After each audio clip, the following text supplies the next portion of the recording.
Salut à tous, aujourd'hui CDLP vous invite dans ce tout nouvel écrin qu'est le Musée des Beaux-Arts de Charleroi.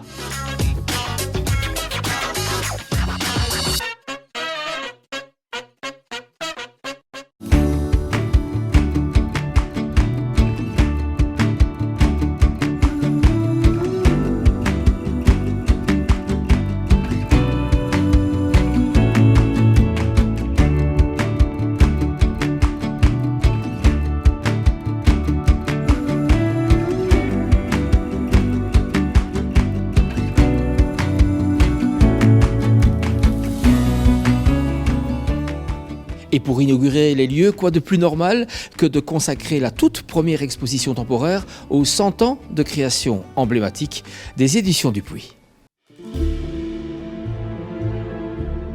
Dupuy, c'est l'un des fleurons Carolo. Depuis 100 ans, cette véritable saga familiale fait rayonner le nom et la réputation artistique de Charleroi au plan international. C'est ici, en 1922, dans le bureau de Jean Dupuy, reconstitué pour l'exposition, que tout a véritablement commencé. À un moment donné, les Dupuy, qui étaient des imprimeurs, se sont dit « mais si on ne nous donne pas de boulot, pourquoi pas créer le contenu nous-mêmes ?» Et c'est comme ça qu'en 22, ils lancent les Bonnes Soirées, en 24, le Télémoustique, qui était le moustique à l'époque évidemment, et en 38, Spirou.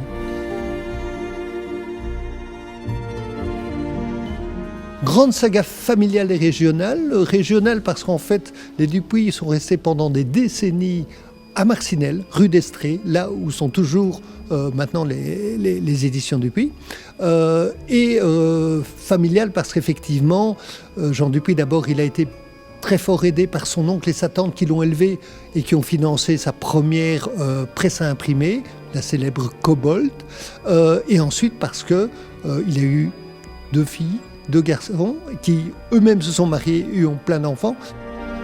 Cette expo, elle retrace donc l'incroyable parcours d'une petite imprimerie belge devenue une référence de la bande dessinée mondiale. Ce phénomène a un nom, il s'appelle Spirou.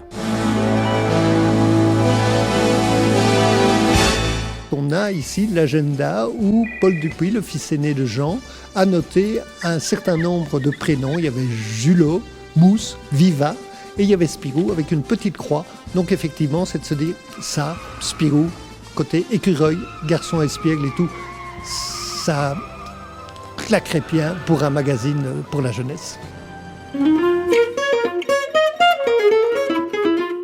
La fabrique de héros, 100 ans de 9e art au Pays Noir.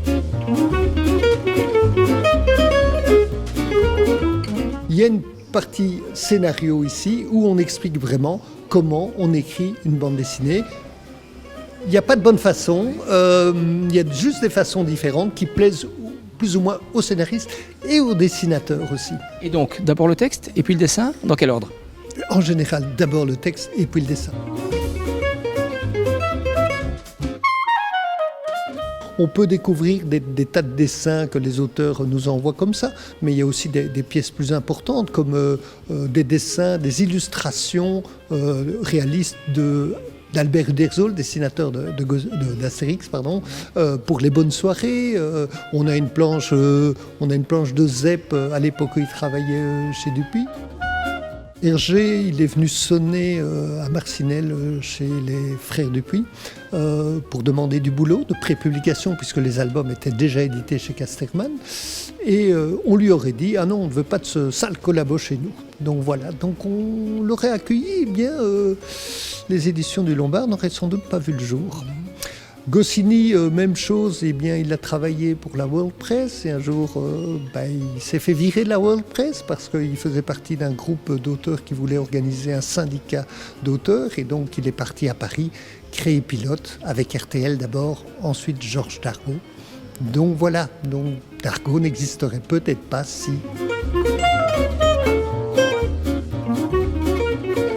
Il y a aussi le webtoon, c'est une nouvelle façon de lire de la bande dessinée qui vient de Corée du Sud. Donc c'est très facile à lire, c'est sur un téléphone, il n'y a pas de papier. Et les Coréens du Sud en sont fans. Ailleurs dans le monde, ça se développe lentement, enfin non, pas lentement, tout se développe très très vite. Donc voilà, donc c'est de nouveau on est éditeur, donc l'important c'est d'éditer du contenu, que ce soit sous forme de bande dessinée ou sous une autre forme comme le webtoon, à la limite, peu importe. D'art graphique, il en est aussi question dans le deuxième sujet de votre émission. Nous rejoignons le département des arts appliqués de la Haute École Condorcet, créateur d'affiches. L'Orchestre royal de chambre de Wallonie nous a demandé de travailler sur 2 spectacles pour les enfants, Pierre le loup et Mon carnaval des animaux, conté par Smaïn. Et les étudiants ont travaillé justement sur ce sujet. Ah, c'était un vieux rêve que la responsable des relations publiques chez nous, Régine Henriette, avait travaillé en sous-marin, mais moi je voulais toujours avoir des jeunes qui venaient avoir une vision sur le travail que l'on fait et pour un peu nous bousculer dans nos habitudes et nous faire éclore des choses nouvelles, des visions nouvelles. Parce que je dis souvent qu'on fait un métier qui existe depuis des centaines d'années, qui est de jouer de la musique, mais ce qu'il faut faire évoluer, c'est le packaging.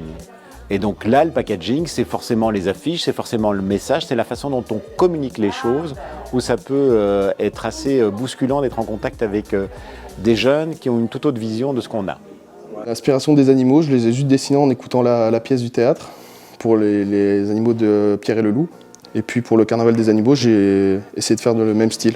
Et j'ai vraiment pas réfléchi, j'ai juste pris mon stylo, j'ai dessiné.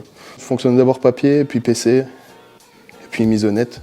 Mais j'aime pas en fait commencer directement à la tablette parce que les profs me disent que j'ai pas le tracé avec des erreurs que je pourrais avoir sur papier. L'échange avec la Haute École Condorcet, ce sont d'abord des professeurs qui sont venus à nos concerts, notre responsable des relations publiques, Régine Henriette, qui était en contact avec eux et qui a fait le lien pour que nous, on puisse venir ici. Et on est venu, d'abord je suis venu une première fois pour faire un premier tri et pour faire le boulot de directeur général. C'est-à-dire leur expliquer, demain vous allez bosser et demain vous allez avoir quelqu'un comme moi qui va vous donner les concepts, les cibles à atteindre et comment est-ce qu'on le fait. Il y a des choses, par exemple, dans ce cadre-ci, on s'adresse aux enfants, donc je leur ai dit, hors de question d'avoir un loup méchant. Puisqu'on travaille sur Pierre et le loup, on a tous dans l'inconscient collectif un loup méchant. Je ne veux pas d'avoir un loup méchant parce que sinon on va faire fuir les enfants et les parents aussi. Et donc j'ai fait ce cadre-là. Et puis deuxième étape, je reviens avec une artiste de l'orchestre. Ça doit parler aux gens qui vont faire cette musique-là. Et je viens avec la graphiste de l'orchestre qui a l'habitude de ce que je dis aussi, mais qui a une formation comme eux pour pouvoir faire ce genre de job et qui va donc les orienter. Je me suis pas mis de pression, je n'étais pas parti avec l'espoir de gagner non plus. J'avais juste envie de dessiner et de mettre en couleur. Et de fil en aiguille, apparemment j'ai gagné. Donc, Alors la suite, l'affiche choisie ici va être imprimée et va être affichée dans tout Mons et au-delà. Et donc les étudiants verront leur réalisation, une en tout cas, accrochée et surtout elle va présenter le spectacle. J'aimerais bien me mettre en indépendant et faire de la création, par exemple des livres pour enfants ou d'autres.